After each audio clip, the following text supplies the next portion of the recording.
Hello, myself Dr. Akhilesh.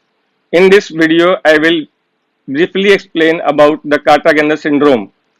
So, to understand the Carter-Gardner syndrome, the first you have to knowledge about the molecular motors.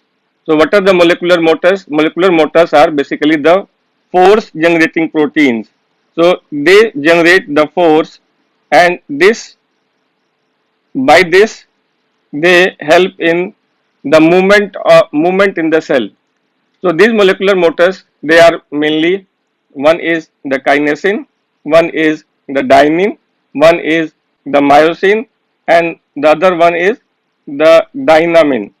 So this dynein, they are of two type. One is the cytoplasmic dynein, other one is the exoplasmic dynein.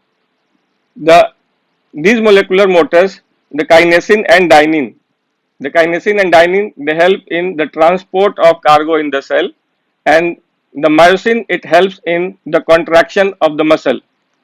The exoplasmic dynein, it helps in the movement of the cilia in the body. So in the Carter-Gardner syndrome, this exoplasmic dynein is affected. So when this exoplasmic dynein is affected, so what happens is it will lead to the ciliary immobility in the cells or in the body.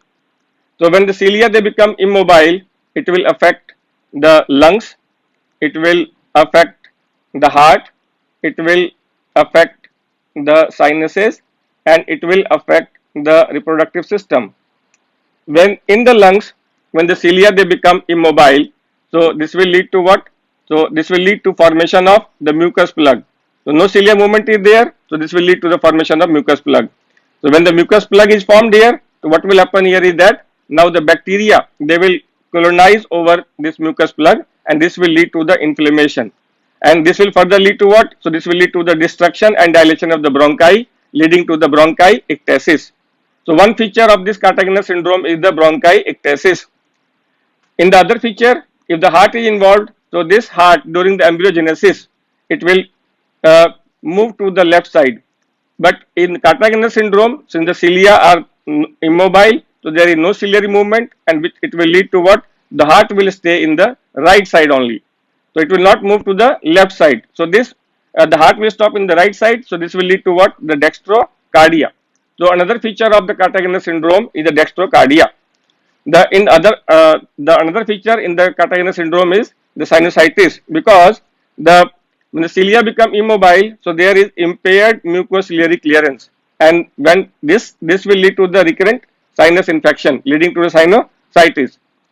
So another feature, the fourth feature of the Carter-Gardner syndrome, it is the infertility. So this infertility is due to because the sperms they become immobile, because cilia is immobile in them. The sperm will not move. So when the sperm will not move, it will not be able to transport in the fallopian tube.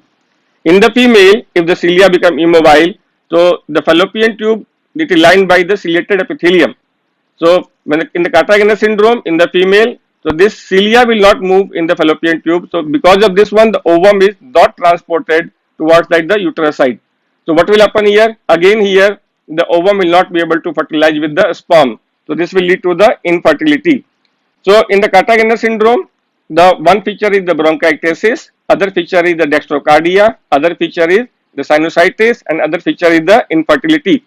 If we look at the X-ray picture in the Carter-Gardner syndrome, so what we see here is the dextrocardia, and in this X-ray picture, it will seen as what? The situs inversus. So to remember this Carter-Gardner syndrome, remember about this mnemonic also. KGS has BDS, but he does not have moving cilia and the children. The KGS is the Carter-Gardner syndrome, BDS, B for bronchiectasis, D for dextrocardia, S for sinusitis. If you like this video, please subscribe, like and share. And if any suggestion, please let me know in the comment box. Thank you for watching this video.